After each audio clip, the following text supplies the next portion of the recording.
প্রতিদিন যে মানুষগুলো কবরে যায়, তুমি কি দেখো না ভাই, এই মানুষের মৃত্যু, লাশ, কবর তোমার কিছুই মনে করায় না? জলজ্জান্ত যে মানুষটা তোমার আমার চোখের সামনে হাঁটতো, চলতো, ফিরতো, খাইতো, ঘুমাইতো, দোকান করতো, বাজার করতো, কত কথা বলতো, আজ এত মানুষ জানাজায় উপস্থিত, কতজন কত কথা বলতেছে, কিন্তু খাটিয়ার ওই লাশ, সে তো মাত্র আর কথা বলে না,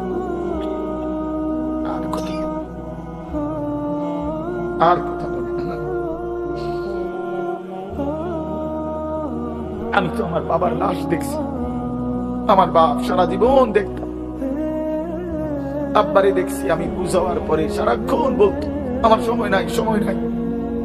আমার মসজিদ, আমার স্কুল, যে বাবারে দেখতাম ফজরের পর থেকে রাত 11টা পর্যন্ত শুধু দৌড়াইতেন, শুধু ব্যস্ত ছিল, সেই বাপ একদিন স্তব্ধ হয়ে গেছে।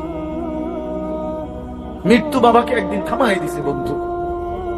আমার মামির জানাজা পড়ছি আমি 2-3 দিন আগে, আমার জ্যাঠার জানাজা পড়ছি আমি কয়দিন আগে। আমার চোখে দেখা সেই জ্যাঠা, আমার মামা, আমার মামি, ওরা আজকে কোথায় চলে গেল? তুমি কি কোনো লাশ দেখো নাই?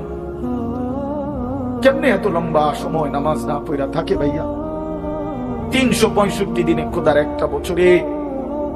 এই যুবক, আমি যদি তোর জন্য কাঁদতে পারতাম, 1 বছর কোনদিন যুবক, কোনদিন ফজরের নামাজ পড়লা না, হায় হায় মুসলমানের বাচ্চা, এত বড় বেঈমান কেমনে হইলা? কেমনে হইলা ভাইয়া? এ কেমন জিন্দেগি ভাই? কোনদিন নামাজ পড়বা না?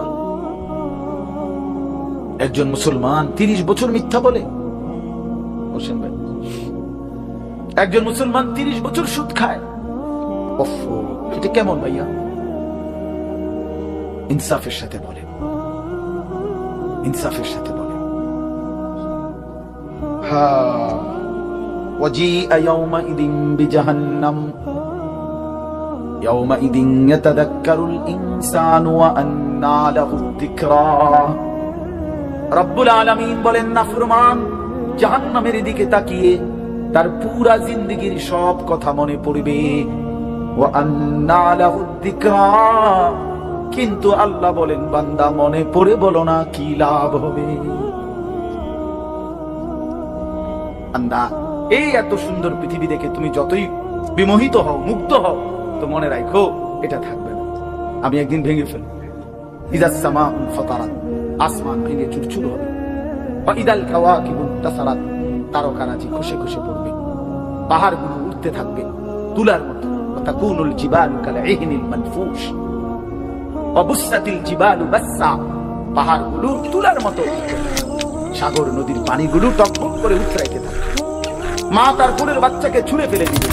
গর্ভবতী নারীর বাচ্চা নিজে নিজে বের হয়ে যাবে। সব মানুষ পাগলের মতো, মাতালের মতো হয়ে যাবে। ইসরাফিল ফু দিবে। জমিনের মধ্যে ভূমিকম্প শুরু হবে, বিকট শব্দে আওয়াজ হবে। আল্লাহ তাআলা এই কথাগুলো বহুভাবে, বহু আয়াতে বুঝাইয়া বলছেন, বান্দা একদিন তুমিও শেষ হবা, আমার সৃষ্টি জগৎ শেষ হবে, হাসরের মাঠ কায়েম হবে। তো এখানেও আল্লাহ তাআলা বলছেন, কাল্লা ইযা দুক্কাতিল আরদু দাক্কান দাক্কা, সাবধান বান্দা, মনে রেখো এই জমিন একদিন চূর্ণ বিচূর্ণ হবে। কি হবে বলেন না? ওইখানে একটা কথা আছে, লম্বা কথা।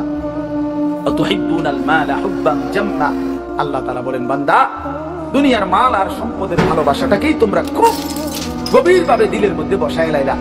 তবে মনে রাখো, দুনিয়াকে তুমি যত ভালোবাসো, যত মজবুত করো, যত বিল্ডিং, যত ফাইলিং, যত মজবুতই হোক না কেন, এটাই মনে রাখো, আমি আল্লাহ এই জমি, এই সৃষ্টি একদিন ভেঙে চুরে তছনছ করব, চূর্ণ বিচূর্ণ হয়ে যাবে।